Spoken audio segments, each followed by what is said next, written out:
Hello, my fellow slasher fans! I'm Dr. Blood, and we are here to watch yet another slasher film, and it's nice to meet you.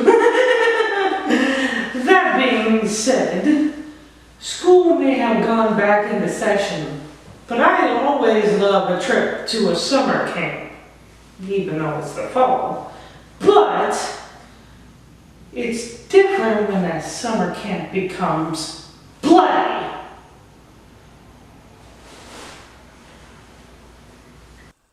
Bloody Summer Camp is a new age slasher film filmed here in my home state of Virginia. So of course I got to meet the actors and director here at Tidewater Comic Con back in 2022. But the movie itself is a huge nod to 80s slasher films with the overall top deaths and amazing practical effects. The movie is yet another summer-themed slasher focusing around a group of counselors being killed off one by a slasher in a devil mask. The film was produced by Slasher 15 Films and has a sequel on the way.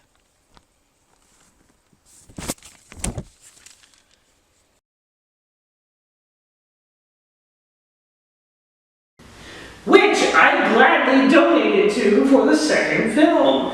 So without further ado, Bloody Summer Camp!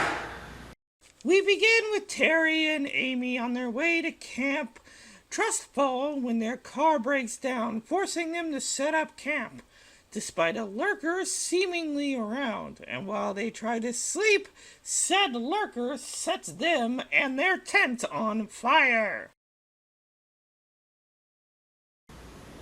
Their death by fire really got intense.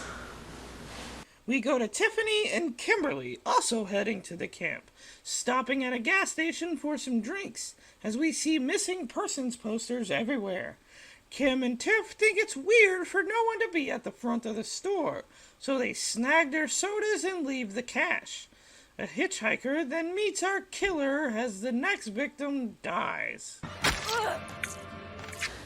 That'll teach him to not flick people off, you rude asshole! We meet the head counselors with Michelle, played by Sleepaway Camp's Felissa Rose. I apologize if I'm messing up your name. And we meet the characters one by one, including Donnie, the wheelchair-bound counselor. Everyone makes into a joke. Todd and Michael then show Kim and Tiff to their cabin, and Kim tries to pair her off with Todd so Tiff can get her man. She's a good noodle! Tiff ends up paired with Todd anyway, and they get to know each other by talking about the past of their lives and bringing up camp legends. Felicia screams as she thinks Donnie is a peeping Tom because Zach ditches him. Felicia then warns Tiff to stay away from Todd as they are already an item, even though they're not. Michael introduces Kim to Stacy and Hampton, interrupting kinky time to talk about smoking. Hampton Roads, I get it, because it was filmed in Virginia. Joke's not funny. We then get the next kill in a unique perspective as Victoria meets the end of a fire extinguisher. Tiff then meets the vile and creepy cook Larry. I'm 20, so... You ever been with an older man, Tiffany? Stranger danger! Kim comes to Tiff's aid, sending Larry into a macho alpha rant, and Donnie wants to do something to help. The groundskeeper creeps Tiff out as Todd lets her know he's not actually dating Felicia, and Roger becomes washed up when Bob wants to see Zach. Zach gets punished for what he did to Donnie, and that night they all gather around the campfire and Tiff tells everyone about the legend of Mikey Mightsee, an alleged peeping Tom who was tied to a tree and left overnight. Dun dun dun! The legend, of course, everyone knew, but Bob does not want people talking about it before we go to the kitchen. Bye, Sugar Bear. Todd tries to warn Larry to leave Tiff alone, but he is not taking his threats at all, threatening to hurt him for the threats. Donnie and Tiff apologize for joking on each other, while Michael continues to try to get into Kim's pants. Zach continues to be a prick to Michael and Donnie while Larry gets killed off while being a very, very dirty person in the stock room. See something special? Oh!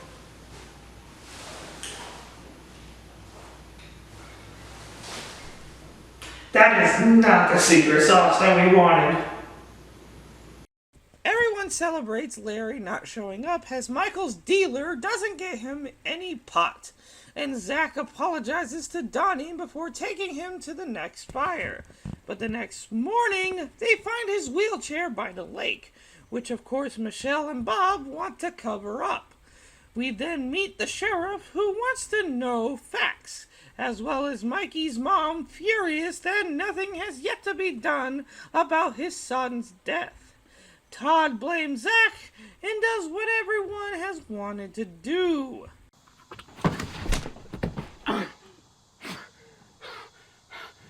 Fucking cocktail! About damn time! Zach is the next victim as he's strung up by a tree and his goodies are hammered. Hey, man. Hey, Sassa's away! Hey! New bottom surgery just dropped. Zach does not get out alive and Skunk gets attacked while he's peeping on Stacy and Hampton. Michael's upset about not getting Kim, so he goes to see Nurse Jill, but they are interrupted by Michelle, trying to figure out what's going on.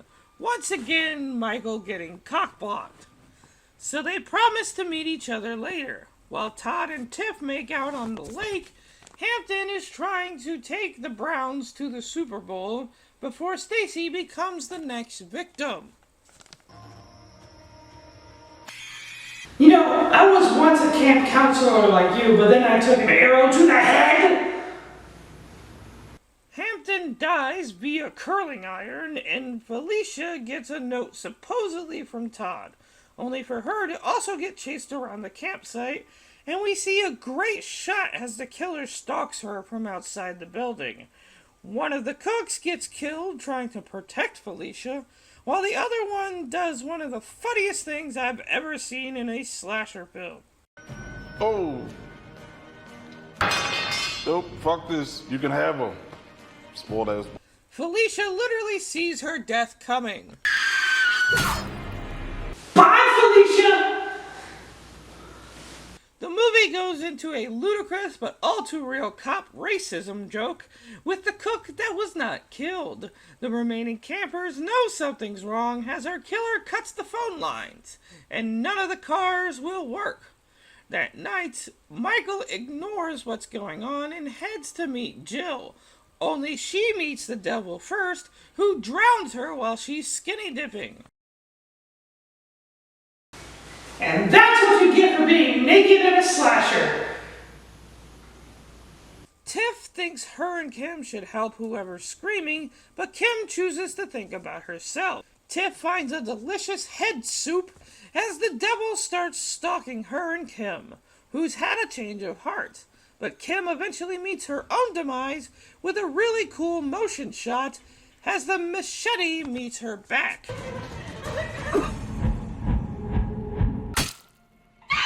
Tiff finds Todd at the lake and they find Mike around the dead bodies and they point blame on each other, with Michael mainly blaming Tiff. The guys butt heads as the scuffle ends with Todd busted open and the groundskeeper saves Tiff and she in turn saves him.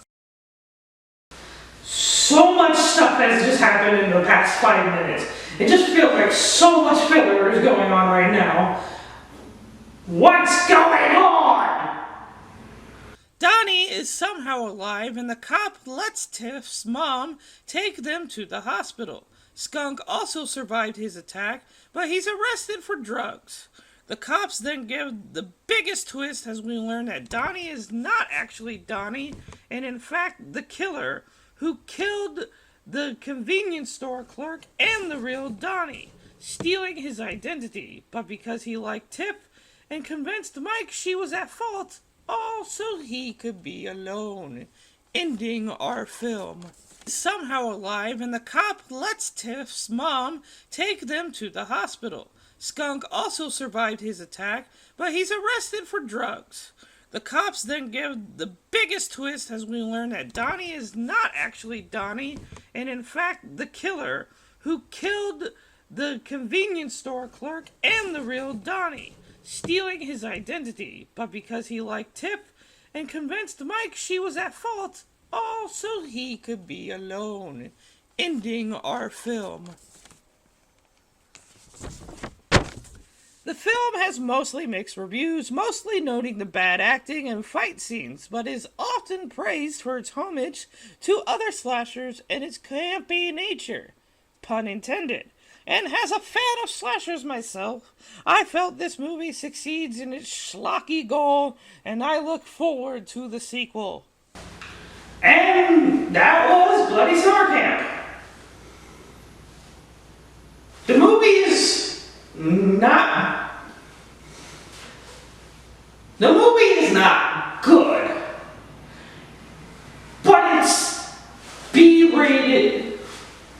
The movie is not good, but it's B horror movie clichéness all around, and it feels like 80s nostalgia rolled into one new slasher. And I love it, and I can't wait for the sequel, especially since you might get to see little Megan. But that being said, thank you for watching.